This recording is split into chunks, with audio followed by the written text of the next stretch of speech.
বাংলাদেশের প্রধানমন্ত্রী তারেক রহমান এক ঝুড়ি ব্রিফকেস ভর্তি ধরুন প্রতিশ্রুতিপত্র নিয়ে এসছেন। আপনারা যা যা কাগজে একেবারে গলা ফাটিয়েছেন দিস্তে দিস্তে লিখে, সব কটাই কিন্তু ভুলে গেছে।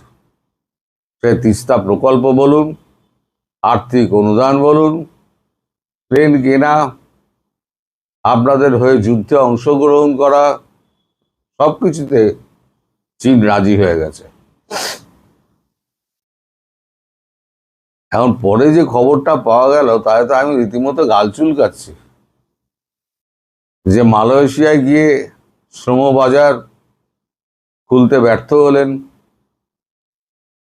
চীনে গিয়ে তিনি 17টা সমঝোতাপত্র সই করেছেন, যাকে বলে মেমোরান্ডাম অফ আন্ডারস্ট্যান্ডিং। পৃথিবীতে মেমোরান্ডাম অফ আন্ডারস্ট্যান্ডিং মানে এরকম সই হয় কোটি কোটি, কিন্তু আলোর মুখ দেখে কটা। মেমোরান্ডাম অফ ইনভেস্টমেন্ট বা জয়েন্ট ভেঞ্চার এরকম কিছু হয়েছে কি? আমার তো জানা নেই, আপনাদের জানা থাকলে আমায় লিখে জানাবেন। আমি বলেছিলাম উনি ঝুড়ি ভর্তি করে বা ব্রিফকেস ভর্তি করে উনি সমস্ত নিয়ে আসবেন যা কাগজে লেখালেখি হচ্ছে, আর এখনো কাগজে দারুণ চোটপাট হচ্ছে।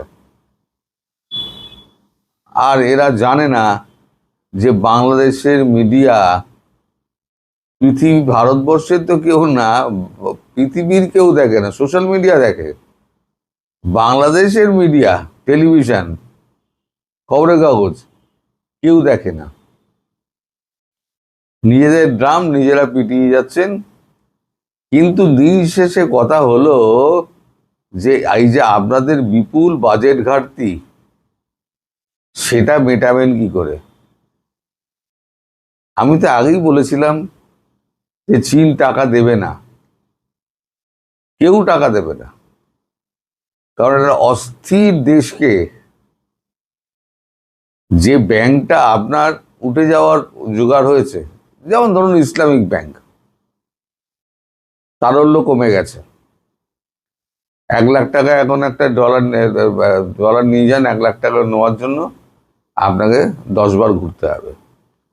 তা যে ব্যাংকে টাকাই নেই সেই ব্যাংকে কেউ টাকা রাখে? আমার প্রশ্ন হলো সেইটা। এখন আপনারা গায়ের জোরে বলবেন হ্যাঁ অমুক হয়েছে তমুক হয়েছে, আসলে হয়েছে অশ্বডিম্ব, প্রসব হয়েছে অশ্বডিম্ব। হাতে এক বাটি চাউমিন ধরিয়ে দিয়েছে, ভাই চাউমিন খেয়ে বাড়ি চলে যাও। তিস্তা প্রকল্প নিয়ে আপনাদের খুব উত্তেজনা ছিল। চীন ভারতে যুদ্ধ করবে বাংলাদেশের হয়ে। আচ্ছা, যেখানে একটু বুদ্ধি খাটান না, যেখানে আরআইসি এবং ব্রিক্স গঠনের জন্য চীনের রাষ্ট্রদূত ওয়াং ই তিনি 2 দিন ধরে এখানে এসে পড়ে রয়েছেন সাঙ্গ পাঙ্গ সহ, যিনি পরবর্তীকালে আর কি প্রেসিডেন্ট হওয়ার লাইনে রয়েছেন, the next president of China সম্ভাব্য, তিনি যদি এখন ভারতে 2 দিন ধরে পড়ে সমস্ত ডকুমেন্ট সই করে, এর মধ্যে একটা ডকুমেন্টের কথা আমি উল্লেখ করি, সেটা হচ্ছে আমাদের ওই লাদাখ থেকে আরম্ভ করে ডেমচুক পর্যন্ত সীমান্তে যত গন্ডগোল ছিল, আমরা দিনের পর দিন মিটিংয়ের পর মিটিং, সিরিজ অফ মিটিং করে আমরা সেগুলো সমাধানের জায়গায় চলে এসেছি। তার একটা সমঝোতাপত্র হয়েছে।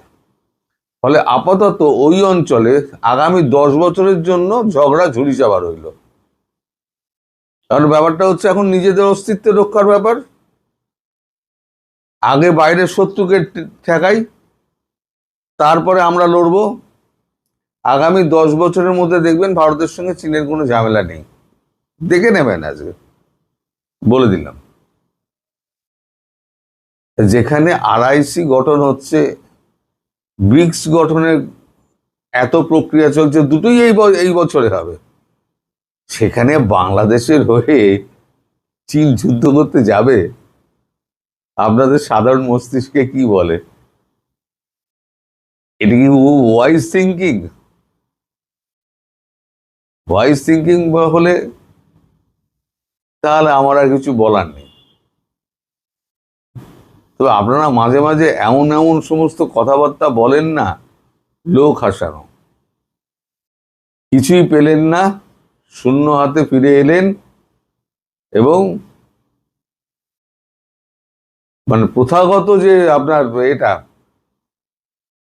প্রথাগত যেটা আপ্যায়ন, সেটাও তার জুটল না। মোটামুটি প্রধানমন্ত্রী হিসেবে প্রথম সফর তার একেবারে ব্যর্থতার এই কারণ যে আপনারা সমস্ত বিশ্বকে আপনারা দেখিয়ে দিয়েছেন যে বাংলাদেশ কি জিনিস। আপনারা বাংলাদেশকে যারা চিনত না, এখন বাংলাদেশের নাম করলে পৃথিবীর সব কটা দেশ এখন চেনে। কারণ সন্ত্রাসবাদ কি জিনিস সেটা কিন্তু পাকিস্তানের পর আপনারা দেখিয়ে দিয়েছেন। ইউরোপ অনেকদিন আগে থেকেই সাবধান হচ্ছিল, এখন কিন্তু ইউরোপ কিন্তু আরো সাবধান হচ্ছে। সব রাইট উইং গুলো, আমি আগেও বলেছিলাম, সব রাইট উইং গুলো কিন্তু আস্তে আস্তে জাগছে। সুতরাং মুসলিমদের পক্ষে কোনো রাষ্ট্রই খুব একটা সুবিধাজনক অবস্থায় নেই। সেটা হচ্ছে এই আপনাদের দোষে।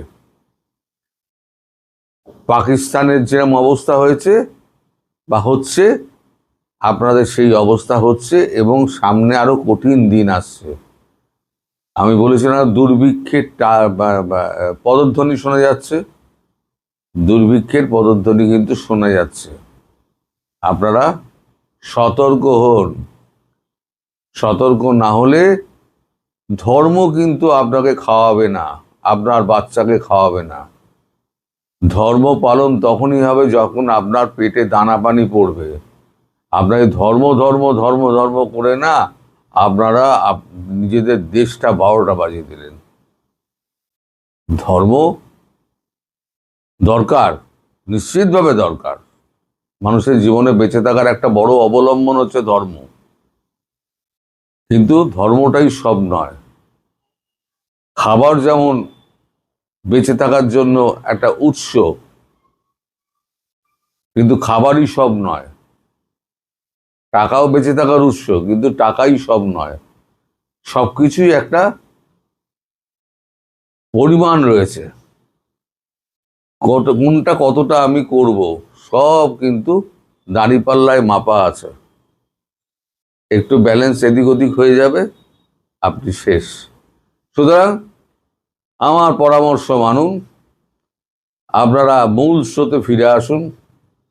মূল স্রোতে ফিরে এসে এই যে কলেমা লাগানো যে ঝান্ডা ফান্ডা উড়িয়ে বেড়াচ্ছেন না, এগুলো বন্ধ করে দিন।